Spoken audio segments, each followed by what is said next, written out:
விரிவாக பார்ப்பதற்கு முன்பாக இந்த நேரத்திற்கான முக்கிய செய்திகளை பார்க்கலாம்.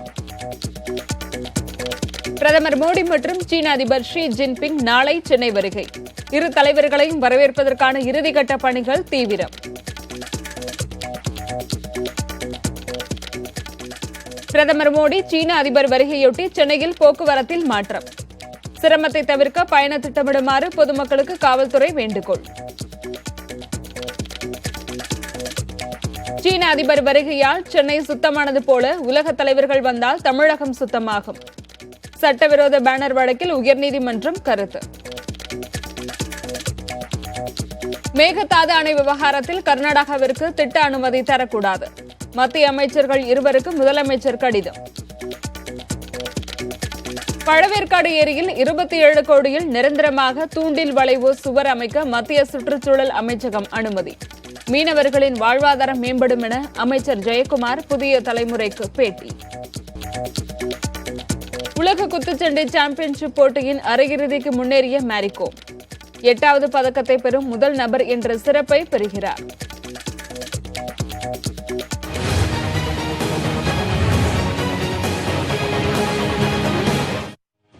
பிரதமர் மோடி மற்றும் சீன அதிபரின் வருகையொட்டி உச்சகட்டமான பாதுகாப்பு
மாமல்லபுரத்தை தேர்வு செய்ததாக தெரிகிறது. பிரதமர் நரேந்திர மோடி சீன அதிபர் ஷி ஜின்பிங் வருகையொட்டி நாளையும் நாளைய மறுதினமும் சென்னையில் போக்குவரத்தில் மாற்றம் செய்யப்பட்டுள்ளது. அது பற்றிய விரிவான தகவல்களை நாம் தெரிந்து கொள்ளலாம். பிரதமர் நரேந்திர மோடி சீன அதிபர் ஷி ஜின்பிங் இடையிலான சந்திப்பு மாமல்லபுரத்தில் நடைபெற உள்ளது. சீன அதிபர் வருகையின் போது வெள்ளி சனிக்கிழமைகளில் சென்னை விமான நிலையம் முதல் கத்திப்பாரா வரையிலான ஜிஎஸ்டி சாலையில் போக்குவரத்து நெரிசலுக்கு வாய்ப்புள்ளதால் அந்த சாலையில் காலை 6 மணி முதல் இரவு 11 மணி வரை கனரக வாகனங்கள், சரக்கு வாகனங்கள், இலகுரக வாகனங்கள், டேங்கர் லாரிகள் போன்ற வாகனங்கள் அனுமதிக்கப்படாது என அறிவிக்கப்பட்டுள்ளது. இதேபோல் கத்திப்பாரா முதல் சின்னமலை வரையிலான அண்ணா சாலையிலும் சர்தார் வல்லபாய் பட்டேல் சாலை, ராஜீவ்காந்தி சாலை மற்றும் கிழக்கு கடற்கரை சாலையிலும் இந்த கட்டுப்பாடு விதிக்கப்பட்டுள்ளது. வெள்ளிக்கிழமையில் பகல் 12:30 மணி முதல் 2 மணி வரை பெருங்களத்தூரில் இருந்து நகருக்குள் வரும் அனைத்து வாகனங்களும் ஜிஎஸ்டி சாலை நோக்கி அனுமதிக்கப்படாமல் ஓ பாயிண்ட் சந்திப்பில் இருந்து மதுரவாயல் புறவழிச்சாலைக்கு திருப்பிவிடப்படும்.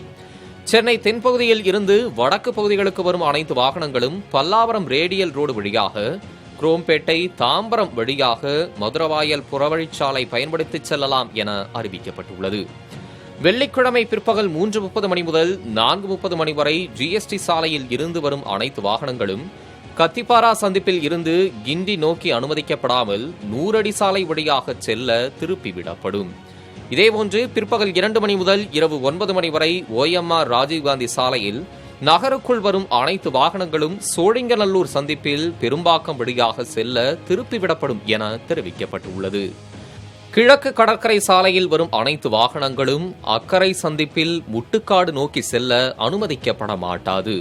இதேபோல் சனிக்கிழமை காலை 7:30 மணி முதல் பிற்பகல் 2 மணி வரை OMR ராஜீவ்காந்தி சாலையில் நகருக்குள் வரும் அனைத்து வாகனங்களும் சோழிங்கநல்லூர் சந்திப்பில் பெரும்பாக்கம் வழியாக செல்ல திருப்பிவிடப்படும். அன்றைய தினம் காலை 7 மணி முதல் பகல் 1:30 மணி வரை கிழக்கு கடற்கரை சாலையில் வரும் அனைத்து வாகனங்களும் அக்கரை சந்திப்பில் முட்டுக்காடு நோக்கி செல்ல அனுமதிக்கப்படாது எனவும் போக்குவரத்து காவல்துறை அறிவித்துள்ளது. சீன அதிபரின் இந்திய பயணம் சிறப்பாகவும் பாதுகாப்பாகவும் அமைந்திட காவல்துறைக்கு பொதுமக்கள் ஒத்துழைப்பு அளிக்குமாறு கேட்டுக் கொள்ளப்பட்டுள்ளது. சென்னை வரும் சீன அதிபரை வரவேற்கும் வகையில் கொளத்தூரில் உள்ள தனியார் பள்ளி மாணவர்கள் அவரின் முகமூடி அணிந்து சீன மொழியில் அவருடைய பெயரின் எழுத்துக்கள் வடிவில் நின்றனர். பிரதமர் மோடி சீன அதிபர் ஷி ஜின்பிங் மாமல்லபுரத்தில் சந்திக்க உள்ள நிலையில் சீன அதிபர் நாளை சென்னை வருகிறார். அவரை வரவேற்க பல்வேறு விதமான சிறப்பான ஏற்பாடுகள் செய்யப்பட்டுள்ளன. இதன் ஒரு பகுதியாக சென்னை கொளத்தூரில் உள்ள தனியார் பள்ளி சார்பில் சீன அதிபரை வரவேற்கும் நிகழ்ச்சி நடைபெற்றது. அதில் சுமார் 1.5 டன் அளவிலான பூக்களை கொண்டு வரவேற்பு வாசகங்கள் எழுதப்பட்டிருந்தன. 1000க்கும் மேற்பட்ட மாணவர்கள் இந்திய சீன கொடிகளை ஏந்தி பள்ளி மைதானத்தில் நின்றனர். மேலும் 1500 மாணவர்கள் சீன அதிபரின் முகமூடி அணிந்து சீன மொழியில் அவருடைய பெயரின் எழுத்துக்கள் வடிவில் நின்றனர்.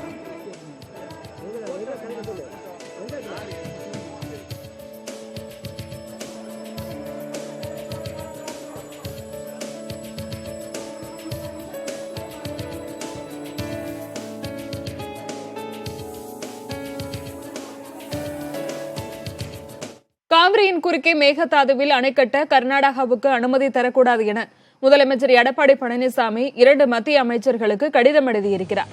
மேகதாதுவில் அணை கட்ட அனுமதிக்க வலியுறுத்தி கர்நாடகா மீண்டும் முன்வைத்துள்ள கோரிக்கையை நிராகரிக்க வலியுறுத்தி மத்திய ஜல்சக்தித்துறை அமைச்சர் கஜேந்திர சிங் ஷெகாவத் மற்றும் மத்திய சுற்றுச்சூழல் துறை அமைச்சர் பிரகாஷ் ஜவடேகர் ஆகிய இருவருக்கும் முதலமைச்சர் எடப்பாடி பழனிசாமி கடிதம் எழுதியுள்ளார். தமிழ்நாட்டின் ஒப்புதல் இல்லாமல் மேகதாது அணை விவகாரத்தில் கர்நாடகாவிற்கு மத்திய அரசு எவ்வித அனுமதியும் வழங்கக்கூடாது என வலியுறுத்தப்பட்டுள்ளது.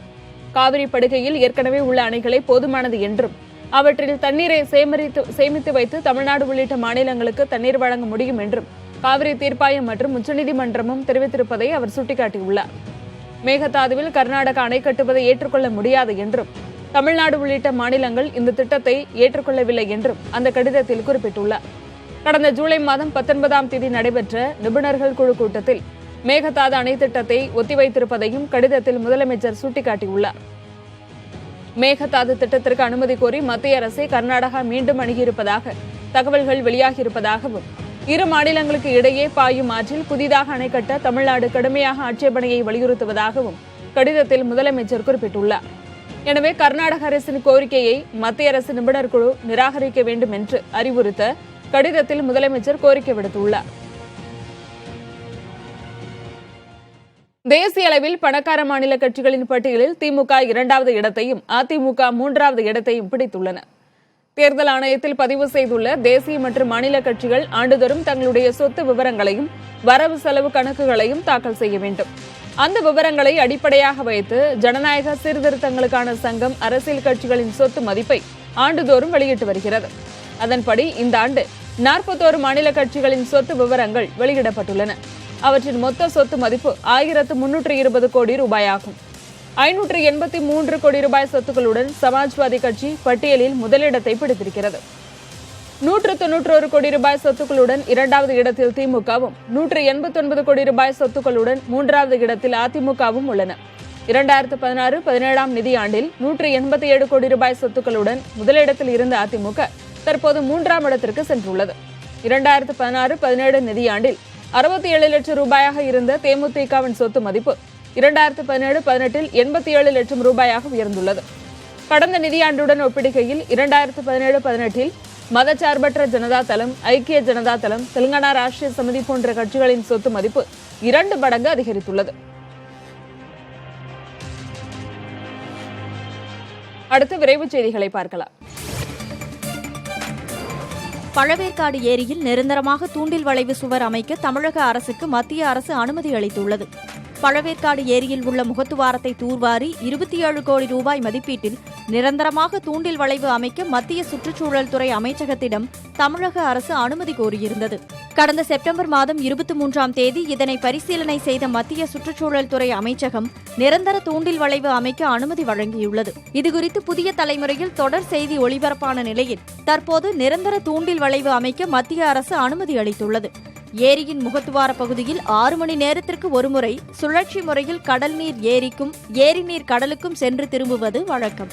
தற்போது முகத்துவாரம் முழுவதும் மண் திட்டுகளால் அடைந்து கிடப்பதால் கடல் நீர் ஏரிக்கும் ஏரி நீர் கடலுக்கும் செல்வதில் தடை ஏற்பட்டுள்ளது. வடகிழக்கு பருவமழை 59 ஆண்டுகளுக்கு பிறகு தாமதமாக தொடங்கியுள்ளது. தென்மேற்கு பருவமழை ஆண்டுதோறும் செப்டம்பர் மாத தொடக்கத்தில் முடிவுக்கு வருவது வழக்கம் என்ற நிலையில் நடப்பாண்டில் அக்டோபர் மாதம் வரை மழை பொழிவு நீடித்துள்ளது.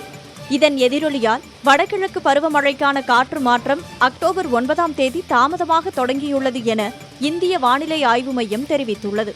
மேற்கு ராஜஸ்தானிலிருந்து தொடங்கியுள்ள வடகிழக்கு பருவமழை மத்திய பிரதேசம், கர்நாடகா ஆகிய பகுதிகளுக்கு வர 15 நாட்கள் ஆகும் எனவும் தெரிவிக்கப்பட்டுள்ளது. கடந்த 1961ஆம் ஆண்டு அக்டோபர் 1ஆம் தேதி தொடங்கிய வடகிழக்கு பருவமழை இந்த ஆண்டு அக்டோபர் 9ஆம் தேதி காலதாமதமாக தொடங்கியிருப்பதாக இந்திய வானிலை ஆய்வு மையம் தெரிவித்துள்ளது.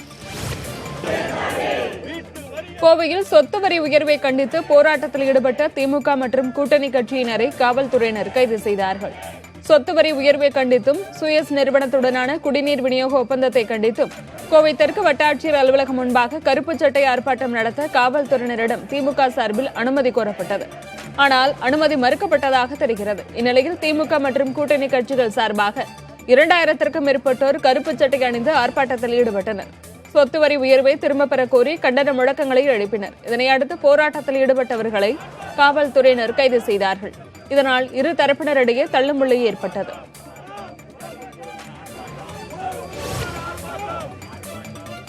சென்னையில் தங்கத்தின் விலை இன்று அதிகரித்துள்ளது.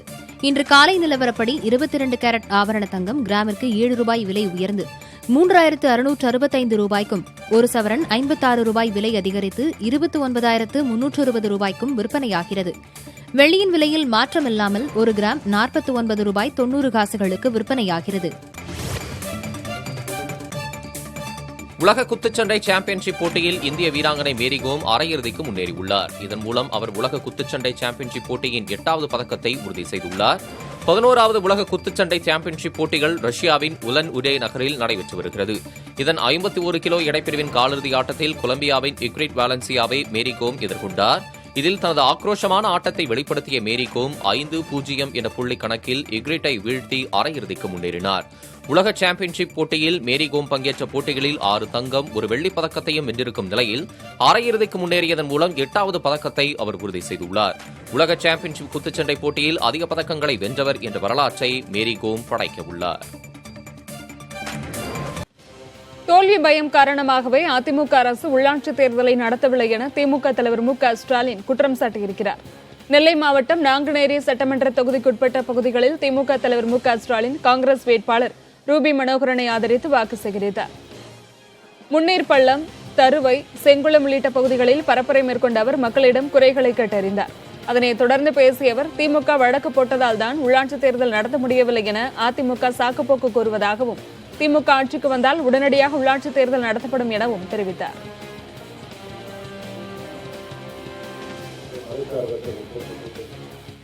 திமுக வெற்றி பெற்றோம், ஆகவே நடத்தாமே இருக்கணும்னு சொல்லி ஏதோ ஒரு சாக்கு போக்கு சொல்லி திமுக தான் வழக்கு போட்டுச்சு, அதனால நடத்தல அப்படின்னு ஒரு அப்பட்டமான பொய்யை சொல்லிட்டு இருக்காங்க. திமுக வழக்கு போட்டுச்சுன்னா நிறுத்த சொல்லி வழக்கு போடல. இடஒதுக்கீடு வரைக்கும் பெண்களுக்கு, தாழ்த்தப்பட்டவருக்கு, பிற்படுத்தப்பட்டவருக்கு, மலைவாழ் மக்களுக்கு அப்படின்னு இடஒதுக்கீடு இருக்கு. அந்த இடஒதுக்கீடை ஒழுங்காக வழங்க வேண்டும். அதெல்லாம் ஒழுங்குபடுத்திட்டு தேர்தலை முறையாக நடத்துங்க.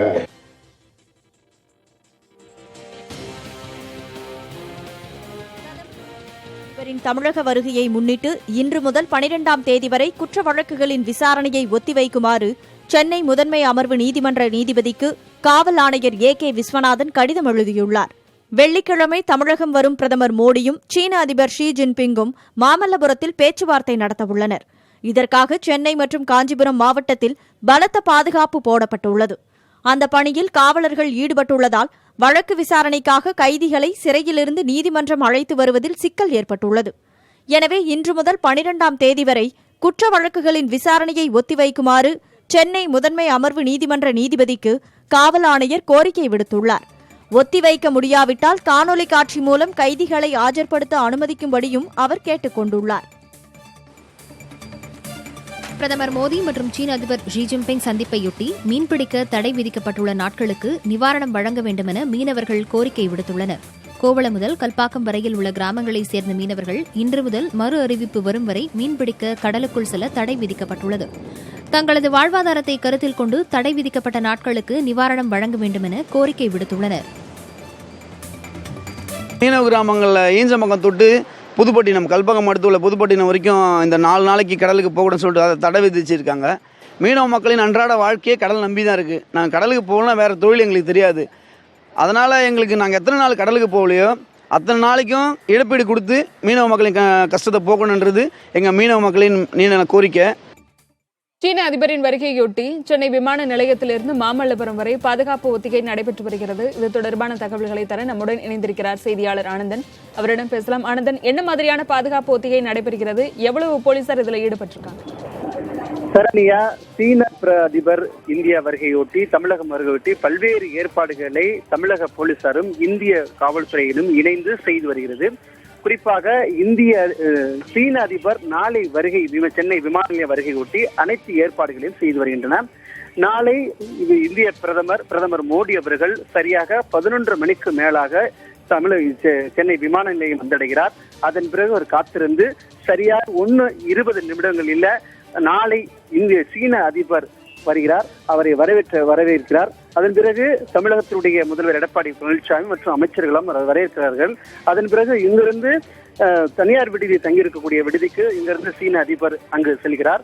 அதன் பிறகு 4 மணி அளவில் அங்கிருந்து மாமல்லபுரம் அங்கு செல்கிறார். அங்கு பேச்சுவார்த்தை நடைபெற இருக்கிறது. இதற்கு தான் திட்டமிடப்பட்டிருக்கிறது. இதற்கான அனைத்து ஏற்பாடுகளையும் தமிழக அரசு செய்து வருகிறது. குறிப்பாக சென்னைக்கு அதிபர் வருகையொட்டி 7 அடுக்கு பாதுகாப்பு போடப்பட்டிருக்கிறது.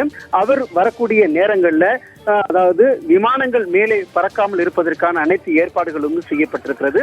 அதே போல சென்னை விமான நிலையத்திலிருந்து அதே போல் கோயம்பேடு மெட்ரோ ரயில் நிலையம் வரை அந்த அண்டர் கிரவுண்ட்ல உள்ளே வரக்கூடிய ட்ரெயின்கள் நிறுத்தி வைப்பதற்கான அனைத்து ஏற்பாடுகளும் செய்வதற்கான நடவடிக்கைகள் மேற்கொண்டு வர்றாங்க. இப்படி சாலைகளை இருபுறமே காவல்துறையினர்கள் பாதுகாப்பு தீவிரமாக ஈடுபட்டிருக்காங்க. அது மட்டுமல்லாமல் சீன அதிபர் வருகையொட்டி பிரத்யேகமாக சீனாவிலிருந்து கொண்டு வரப்பட்டிருக்கிறது. அது குண்டு துளைக்காத காராக பயன்படுத்துவதற்கு 4 வாகனங்கள் கொண்டு வரவழைக்கப்பட்டிருக்கிறது. அந்த வாகனத்தில் தற்போது சீன அதிபர் அதில் பயணிக்க இருக்கிறார். இதில் படைசூட கிட்டத்தட்ட 29 வாகனங்கள் படைசூட இங்கிருந்து அதாவது சென்னை விமான நிலையத்திலிருந்து கிண்டியில் இருக்கக்கூடிய தனியார் விடுதிக்கு செல்கிறார். அங்கிருந்து தரை மார்க்கமாக அங்கிருந்து மாமல்லபுரம் செல்கிறார். இதற்கான திட்டங்கள் இதற்கான ஒத்திகை நிகழ்ச்சி தற்போது நடைபெற்று வருகிறது. சரணியா, விவரங்களை பதிவு செய்தமைக்கு நன்றி ஆனந்தன். பிரதமர் மோடி குறித்து அவதூறாக பேசிய வழக்கில் ஆஜரான ராகுல் காந்தி தாம் தவறாக எதுவும் பேசவில்லை என தெரிவித்துள்ளார். மக்களவைத் தேர்தல் பரப்புரையின் போது திருடர்கள் அனைவரும் மோடி என்ற பெயரை கொண்டிருக்கிறார்கள் என ராகுல் பேசியிருந்தார். இதற்காக குஜராத்தின் சூரத் நகரில் ராகுல் காந்தி மீது வழக்கு தொடரப்பட்டது. நேரில் ஆஜரான அவர் தாம் எதுவும் தவறாக பேசவில்லை என வாதாடினார். இதனையடுத்து ராகுல் காந்திக்கு எதிரான அவதூறு வழக்கு டிசம்பர் 10ஆம் தேதிக்கு ஒத்திவைக்கப்பட்டுள்ளது. வழக்கிலிருந்து தன்னை விடுவிக்க வேண்டும் என்று ராகுல் காந்தியின் மனுவை சூரத் நீதிமன்றம் விசாரணைக்கு எடுத்துக் கொண்டது. இதனிடையே பாஜக தேசிய தலைவர் அமித்ஷா கொலை குற்றம் சாட்டப்பட்டவர் என்று பேசியதற்காக ராகுல் காந்தி மீது குஜராத்தின் அகமதாபாத் நீதிமன்றத்தில் தொடரப்பட்ட வழக்கில் அவர் நாளை ஆஜராகிறார். கர்நாடக அணைகளிலிருந்து தமிழகத்திற்கு திறக்கப்படும் நீரின் அளவு 25,000 கன அடியிலிருந்து 15,000 கன அடியாக குறைந்துள்ளது. காவிரி நீர்பிடிப்பு பகுதிகளில் பெய்த கனமழை காரணமாக கபினி, கிருஷ்ணராஜசாகர் அணைகளில் இருந்து 25 கன அடி நீர் திறக்கப்பட்டு வந்தது. இந்நிலையில் நீர்பிடிப்பு பகுதிகள் பெய்த கனமழை குறைந்ததால் தமிழகத்திற்கு திறக்கப்படும் நீரின் அளவு 15,000 கன அடியாக குறைக்கப்பட்டுள்ளது. இருப்பினும் பாதுகாப்பு காரணங்களால் ஒகேனக்கலில் பரிசல் இயக்க 7வது நாளாக தடை விதிக்கப்பட்டுள்ளது. கொடைக்கானல் அடுத்த நாயுடுபுரம் பகுதியில் பொதுமக்களை ஒன்றிணைந்து சாலையை சீர் செய்து வருகின்றனர். திண்டுக்கல் மாவட்டம் கொடைக்கானல் நகராட்சியின் பெரும்பாலான சாலைகள் குண்டும் குழியுமாக இருப்பதாக குற்றச்சாட்டு எழுந்தது. இதுகுறித்து பலமுறை அதிகாரிகளிடம் புகார் தந்தும் நடவடிக்கை எடுக்கவில்லை என சொல்லப்படுகிறது. இதனால் பொதுமக்கள் ஒன்றிணைந்து நாயுடுபுரம் பகுதியில் உள்ள சாலையை சீர் செய்தார்கள். மேலும் புதுக்காடு அண்ணா சாலை, மூஞ்சுக்கல் பகுதியில் உள்ள சாலையை சீரமைக்கும் பணியிலும் ஈடுபட்டு வருகின்றனர். தருமபுரி மாவட்டத்தில் தொடர் மழையால் சம்மங்கி விதைக்கிழங்கு விலை அதிகரித்துள்ளது. தருமபுரி, சவலூர், மாரண்டஹள்ளி, பாலக்கோடு உள்ளிட்ட பகுதிகளில் சம்மங்கி பூ அதிக அளவில் சாகுபடி செய்யப்பட்டுள்ளது. கடந்த ஆண்டு பருவமழை பொய்த்து போனதால் விவசாயிகள் சம்மங்கி பூ சாகுபடியில் ஆர்வம் காட்டவில்லை. தற்போது மழை பெய்து வருவதால் சம்மங்கி விதைகள் பறிக்கப்பட்டு விற்பனைக்காக வைக்கப்பட்டுள்ளன. விதைக்கிழங்குகளை வாங்க விவசாயிகள் ஆர்வம் காட்டுவதோடு விலை உயர்ந்து கிலோ 50 ரூபாய்க்கு விற்கப்படுவதால் விவசாயிகள் மகிழ்ச்சி அடைந்துள்ளனர். இந்தியாவிடம் ஒப்படைக்க இருக்கும் 2வது ரஃபேல் போர் விமானத்தின் புகைப்படங்களை பிரான்ஸ் நிறுவனம் வெளியிட்டுள்ளது. பிரான்ஸ் நாட்டின் டசாட் ஏவியேஷன் நிறுவனத்திடமிருந்து 36 போர் விமானங்கள் இந்தியா வாங்குகிறது. இதன் முதல் விமானமான RB001 என்ற ரஃபேல் போர் விமானத்தை பாதுகாப்பு அமைச்சர் ராஜ்நாத் சிங் அண்மையில் பெற்றார். எஞ்சியுள்ள போர் விமானங்கள் விரைவில் ஒப்படைக்கப்படும் என தெரிவிக்கப்பட்டிருந்த நிலையில் RB2 என்ற 2வது ரஃபேல் போர் விமானத்தின் புகைப்படங்களை டசாட் ஏவியேஷன் வெளியிட்டுள்ளது.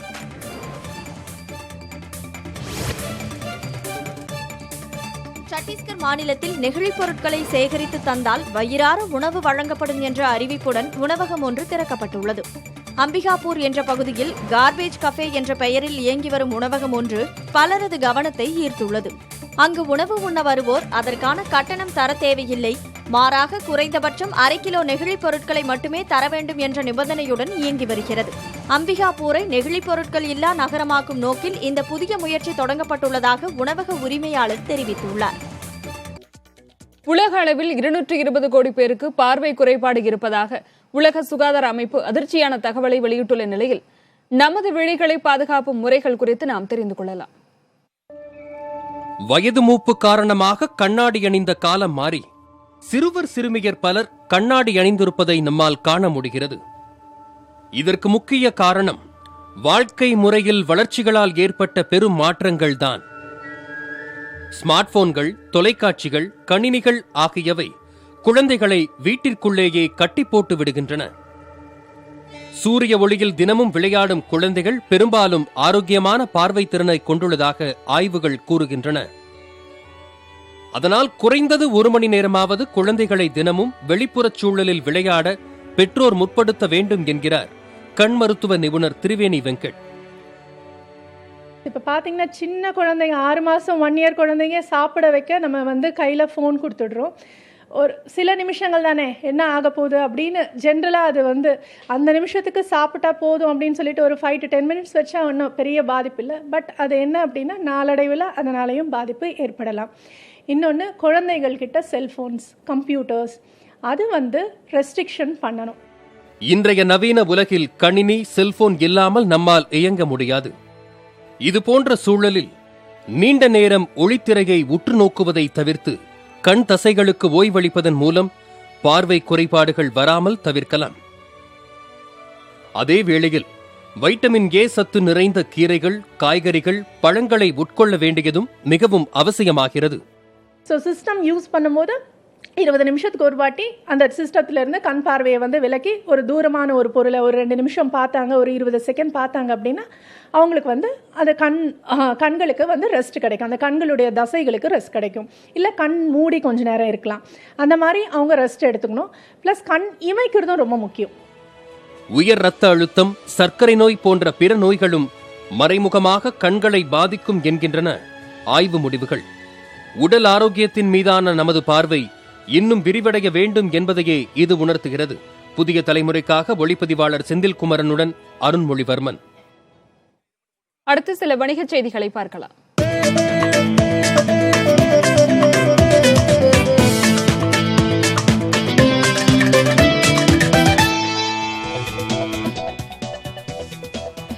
வெங்காயத்தின் விலை ஏற்றத்தை தொடர்ந்து டெல்லியில் தக்காளி விலையும் கணிசமாக உயர்ந்துள்ளது. டெல்லியில் 1 கிலோ தக்காளி 80 ரூபாய்க்கு விற்கப்படுகிறது. தக்காளி அதிகமாக விளையும் கர்நாடக மாநிலத்தில் தொடர் கனமழை காரணமாக வரத்து குறைந்துள்ளதால் விலை கணிசமாக உயர்ந்துள்ளதாக வியாபாரிகள் கூறுகின்றனர். கொல்கத்தாவில் தக்காளி ஒரு கிலோ 60 ரூபாய்க்கும், மும்பையில் 54 ரூபாய்க்கும், சென்னையில் 40 ரூபாய்க்கும் விற்பனை செய்யப்படுவதாக அரசின் புள்ளி விவரங்கள் தெரிவிக்கின்றன. கடந்த சில வாரங்களாக வெங்காயத்தின் விலை அதிகரித்து காணப்பட்ட நிலையில் மத்திய அரசின் நடவடிக்கைகள் காரணமாக அதன் விலை தற்போது சற்று குறைந்திருக்கிறது. வாகன விற்பனையில் மந்த நிலை தொடரும் நிலையில் டிராக்டர்கள் விற்பனை சூடுபிடிக்க தொடங்கியிருப்பது வாகன உற்பத்தி துறையை சார்ந்தவர்களுக்கு சற்று ஆறுதல் தந்திருக்கிறது. நாட்டின் முன்னணி டிராக்டர் தயாரிப்பு நிறுவனங்களான M&M மற்றும் எஸ்கார்ட்ஸ் ஆகிய நிறுவனங்களின் டிராக்டர் விற்பனை செப்டம்பர் மாதத்தில் சற்று அதிகரித்துள்ளது. செப்டம்பர் மாதத்தில் எஸ்கார்ட் நிறுவனம் 10,855 டிராக்டர்களை விற்பனை செய்துள்ளதாகவும் இது கடந்த ஆண்டை விட 2.2% கூடுதல் எனவும் அந்நிறுவனம் கூறியிருக்கிறது. M&M நிறுவனம் சென்ற செப்டம்பர் மாதத்தில் 36,046 டிராக்டர்களை விற்பனை செய்துள்ளதாகவும் இது கடந்த ஆண்டின் இதே மாதத்தில் விற்கப்பட்டதை விட சற்று கூடுதல் எனவும் தெரிவித்துள்ளது. தென்மேற்கு பருவமழை கூடுதலாக பெய்ததால் மகாராஷ்டிரா, குஜராத் உள்ளிட்ட மாநிலங்களில் விற்பனை அதிகரிக்க தொடங்கியிருப்பதாக டிராக்டர் தயாரிப்பு நிறுவனங்கள் தெரிவித்துள்ளன. திருக்குறளின் கருத்துக்களை பிரதிபலிக்கும் வகையில் சீன மொழியிலும் சில பழமொழிகள் உள்ளன. அவை தமிழுக்கும் சீன மொழிக்கும் இடையே உள்ள தொடர்பை காட்டுவதாக அந்நாட்டு மொழி அறிஞர்கள் கருதுகின்றனர். எண்ணிய எண்ணியாங்கு என தொடங்கும் திருக்குறளையும் சீன பழமொழியையும் ஒப்பிட்டு சீன வானொலியின் தமிழ் பிரிவு வெளியிட்டுள்ள காட்சிகளை நாம் பார்க்கலாம்.